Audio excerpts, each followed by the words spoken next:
Olá, meus irmãos, um bom dia.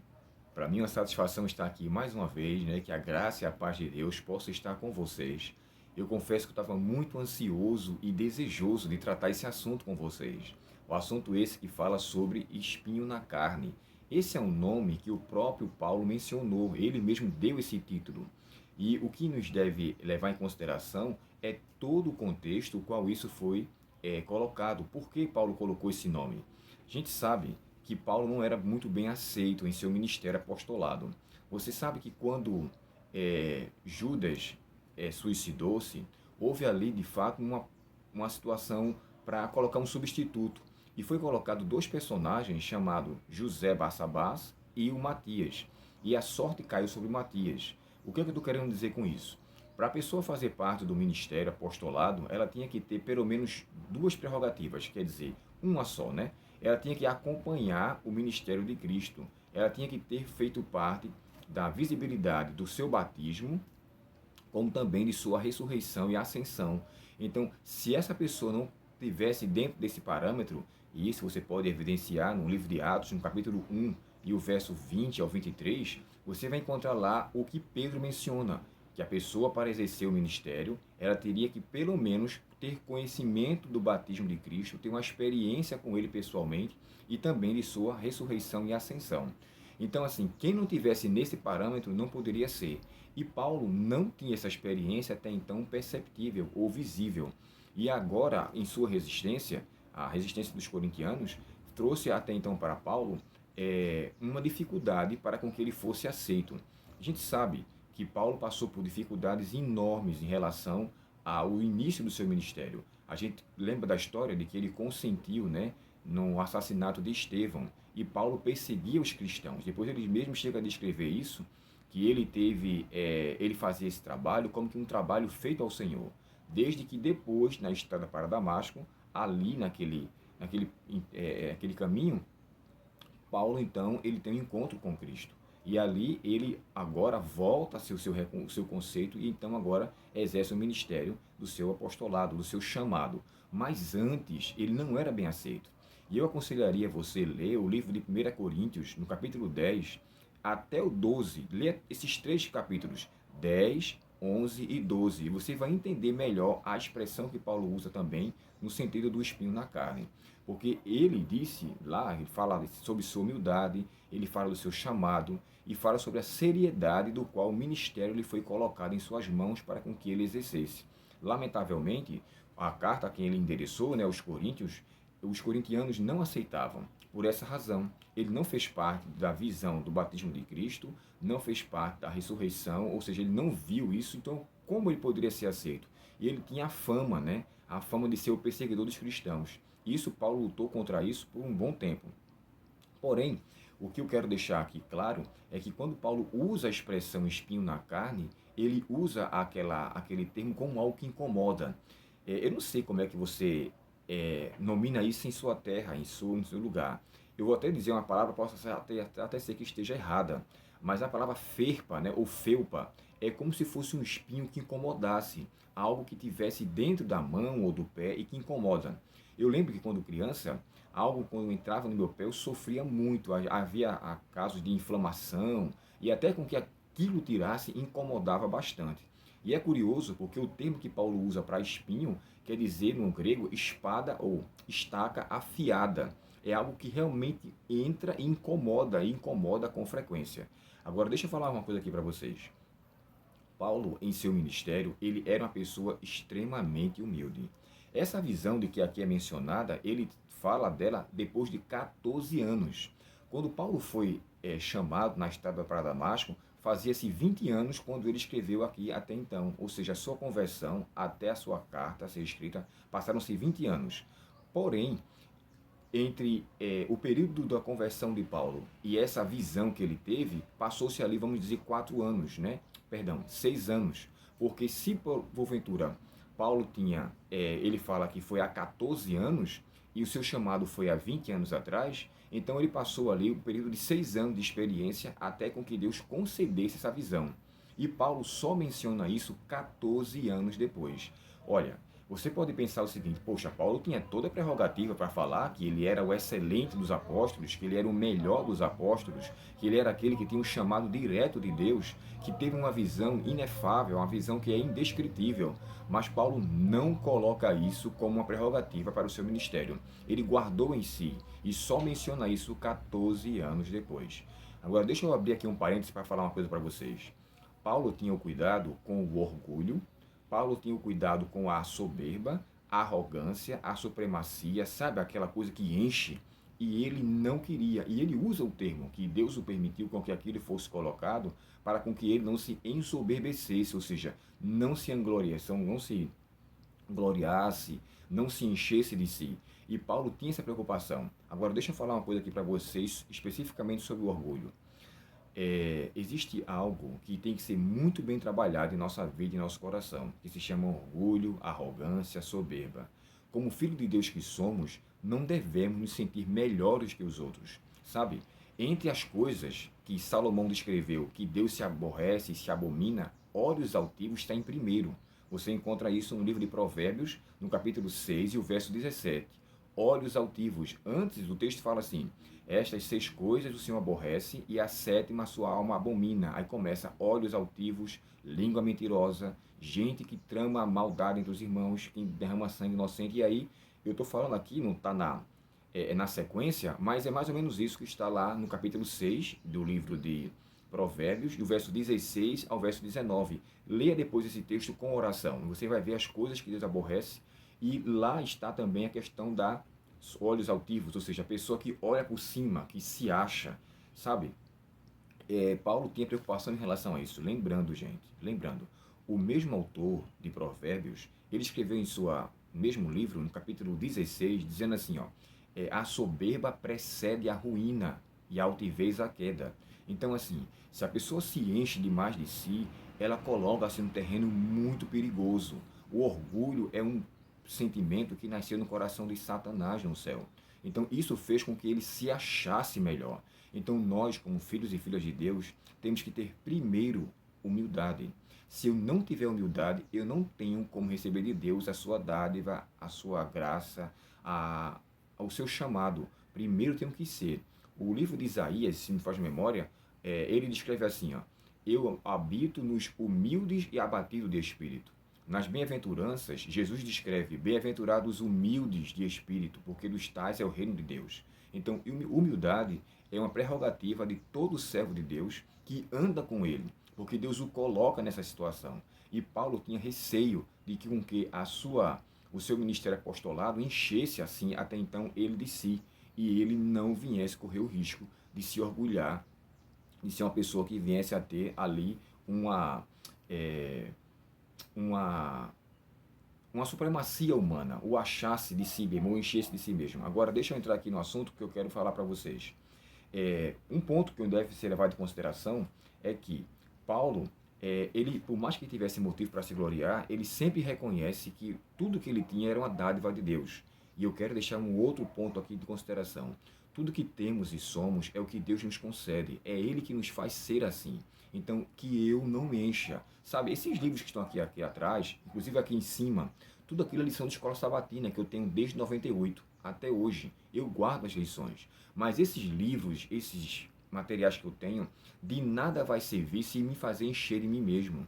Se eu não fizer uso do conhecimento que Deus me fez para ajudar aos irmãos, para fazer com que você conheça melhor sobre o Deus da qual servimos e fortaleça a sua fé, para mim nada vale nada. Então, assim, tudo que Deus me concedeu em minhas mãos para fazer, eu devo fazer uso daquilo para o próximo, para ajudar os outros, para solidificar a minha fé e, através do que o Espírito Santo tem feito, poder ajudar aqueles. Mas nunca achar que eu conheço mais, que eu sei mais, que eu sou o dono da razão. Até porque uma pessoa que tem isso no coração não tem em si espaço para com que Deus habite. Porque lembra que eu falei do texto de Isaías: Deus habita nos humildes e abatidos de espírito, nos contritos, aquele que reconhece a sua condição. E sabe, para eu não poder ficar, o áudio do vídeo já está ficando um pouco longo, mas eu quero deixar aqui claro uma coisa. Existem muitas especulações sobre o que seria esse espinho na carne. Eu gosto, como eu falei para vocês, da lição de escola sabatina. E eu queria ler com vocês uma lição que foi estudada, olha só, 1998, sabe? Essa lição aqui, ela foi estudada no terceiro trimestre e para vocês verem melhor, olha, essa lição todinha é sobre 2 Coríntios. Toda ela aqui fala sobre a carta aos Coríntios. Eu tenho outra lá em cima que fala só sobre 1 Coríntios. Essa aqui, 1 Coríntios. Essa aqui é segunda. E olha só as possibilidades que ele dá, o autor aqui dá para esse espinho na carne. Alguns acham que era um tipo de inquietação espiritual ou alguma forma de perseguição, visto que isso é um espinho na carne. A maioria tem crido que era alguma incapacidade física ou mental, com base em Gálatas capítulo 4 e o verso 12 a 15. Sugere que o problema tenha sido com a vista. Aqui então o autor diz que Deus fez uso disso aqui para com que Paulo não se vangloriasse, ou seja, não se gloriasse, né, perdão. E nessa lição, ele diz assim, ó, Deus usou o espinho para impedi-lo de orgulhar-se de sua visão. Que visão? A visão que ele fala que ele teve há 14 anos, né? Que se ele não sabe definir se foi no corpo ou fora do corpo. Deixa eu falar uma coisa aqui para vocês.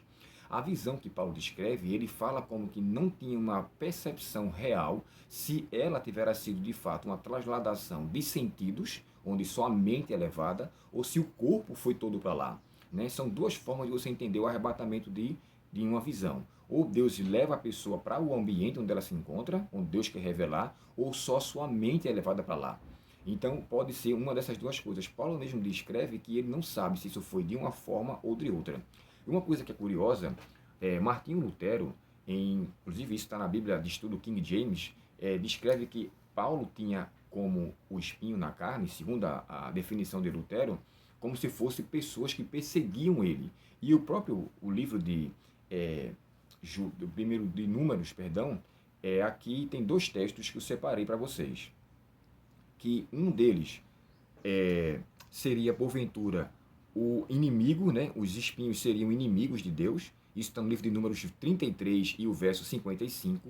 E o outro, Josué 23:13. É outra possibilidade de que os perseguidores de Paulo fossem um espinho. E nesses 2 versos que eu mencionei para vocês, tanto Números 33, 55 e Josué 23:13, define que os inimigos são espinhos. Então, baseado no Antigo Testamento, essa é mais uma possibilidade.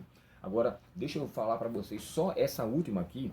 Isso aqui é o comentário bíblico africano. E eu acho esse comentário bíblico interessante.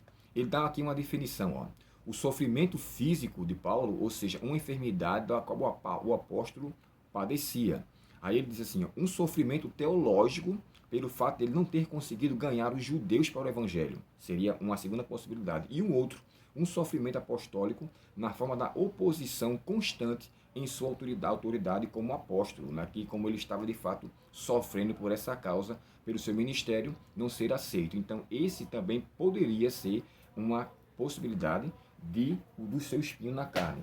Porém, para a gente fechar aqui agora e fazer a conclusão do estudo, esse espinho na carne, de acordo com o comentário bíblico adventista, ele é dito como um problema de visão, de acordo com o que Gálatas está lá também descrevendo. Paulo tinha problema em sua visão e isso lhe tornou, de fato, algo que me incomodava.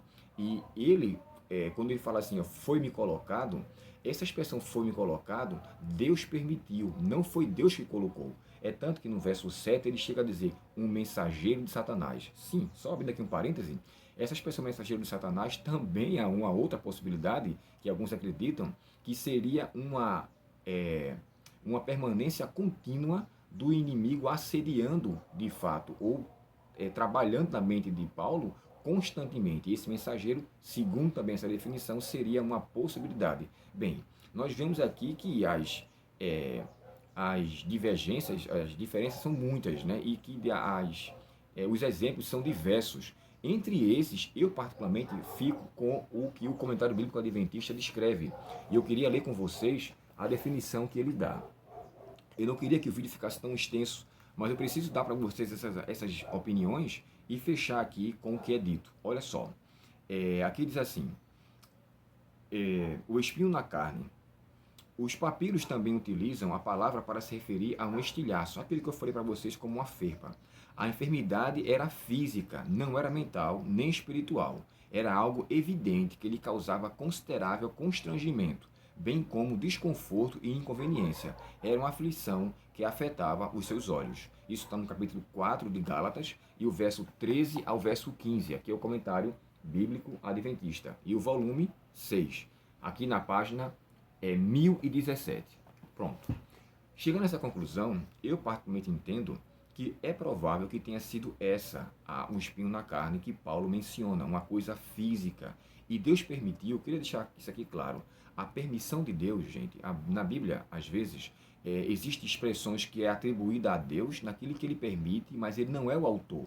Tá? Eu quero deixar isso aqui muito claro. Jó escreveu assim: o Senhor me deu, o Senhor tomou, bendito seja o nome do Senhor. Só que a gente sabe que não foi Deus que tomou. Quem tomou as coisas de Jó foi o inimigo, através de uma permissão de Deus, quando você conhece a história logo no capítulo 1, entre que Deus e Satanás têm uma conversa, e ele diz assim, ó, tudo está em tuas mãos. Então, assim, foi a mão do diabo que fez aquilo, e não a mão de Deus. Então, dentro da vontade de Deus, o inimigo trabalha, ou seja, dentro da permissão de Deus. Existe a vontade permissiva, aquilo que Deus permite que aconteça, mas que não é a sua vontade, e a vontade absoluta, aquilo que Deus faz diretamente. Em suma, o que eu quero fechar com vocês e deixar aqui claro é: eu e você, nós temos os espinhos. Sabe, aquilo que nos incomoda, aquilo que nos prejudica, aquilo que vem de fato nos trazer um certo desconforto. Porém, por mais que tenhamos isso, nós devemos deixar claro que esse espinho que é concedido ou permitido por Deus é para nos aperfeiçoar, é para nos trazer maturidade, é para nos trazer crescimento. Então, faça o seguinte, coloque em sua mente: Senhor, eu tenho dificuldade nisso aqui, isso aqui me deixa incomodado, mas o Senhor estiver usando isso para aperfeiçoar minha fé, para fazer crescer no conhecimento do Senhor, para me fazer ter maturidade na minha vida rumo ao céu, na Canaã celestial, que o Senhor me ajude a aperfeiçoar, a amadurecer, a crescer. E que dessa forma eu não resista a esse espinho, porque todos nós, como filhos e filhas de Deus, nos é concedido esta situação para que nós sejamos, como diz a lição, maduros espiritualmente e assim crescemos na graça e no conhecimento. Eu confesso a vocês que eu estou muito feliz, sabe, por esse assunto, mas por ontem, esses dias, irmãos, tem sido para mim muito difícil. Eu tenho passado por problemas diversamente desagradáveis, coisas que eu tenho tomado conhecimento que me deixaram muito tristes. Porém, o que eu quero deixar aqui claro é que Deus sempre usa pessoas para dizer assim: Abel, a minha graça te basta. É o que ele disse a Paulo. Não se preocupe com o que o inimigo tem causado. Tem pessoas que te amam, tem pessoas que querem o seu bem, tem pessoas que estão orando por você.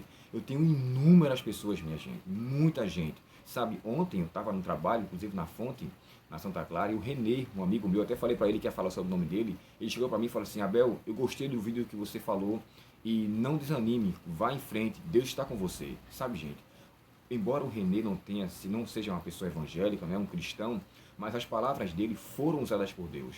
E eu recebi um monte de mensagens, pessoas que não sabiam da minha situação e falaram. Então, assim, hoje eu faço esse estudo com alegria no coração, porque eu sei que Deus me ama e Ele sempre coloca pessoas para nos ajudar e nos reanimar. O meu próprio filho ontem mandou mensagem para mim dizendo assim: pai, não desanime agora, vá em frente, Deus está com você.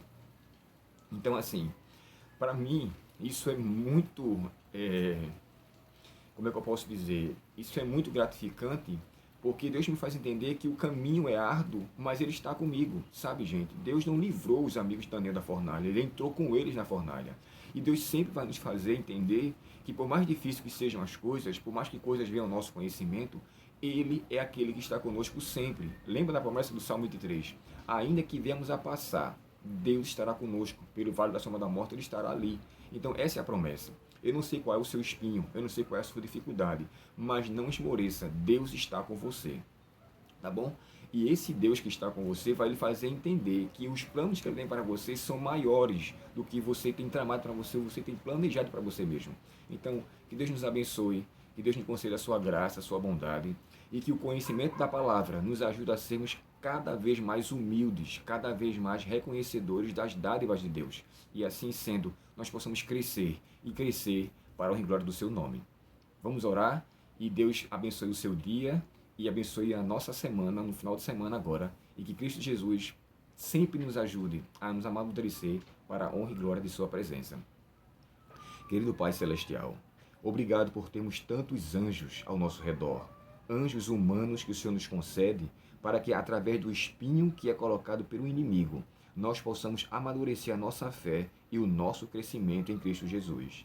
Que todos os irmãos e irmãs que vão ouvir este vídeo hoje tenham, Senhor, a convicção de que o Senhor sempre está com eles. E em meio à adversidade, principalmente, o Senhor nunca nos abandona. A tua promessa, Pai, é que o Senhor é nosso refúgio, nossa fortaleza. E o teu socorro é presente. O Senhor não dá tempo para com que nós venhamos pensar o contrário, mas o Senhor envia pessoas, o Senhor envia situações, a fim de entendermos que o Senhor está sendo conosco sempre. Que os espinhos que tenhamos nos amadureça na fé e nos amadureça em nossa espiritualidade. E assim como Paulo, nada em nós sirva para nos ensoberbecer, mas para reconhecermos que somos humildes e humildes para crescermos no Senhor. Nos concede esta dádiva e nos perdoa os pecados. Nós pedimos, Senhor, em nome de Jesus. Amém. Deus muito abençoe você. Vocês tenham um ótimo dia. Por favor, se esse vídeo for edificante para você, compartilhe, curta, dê o seu like, nos ajude, porque o nosso grupo está crescendo, nosso canal está crescendo unicamente pela bondade de Deus e pela sua ajuda. Então, faça isso, porque Deus vai com certeza nos abençoar ainda mais, porque esse é um trabalho missionário que Deus nos deu. Deus abençoe você e até o próximo estudo, se Deus quiser.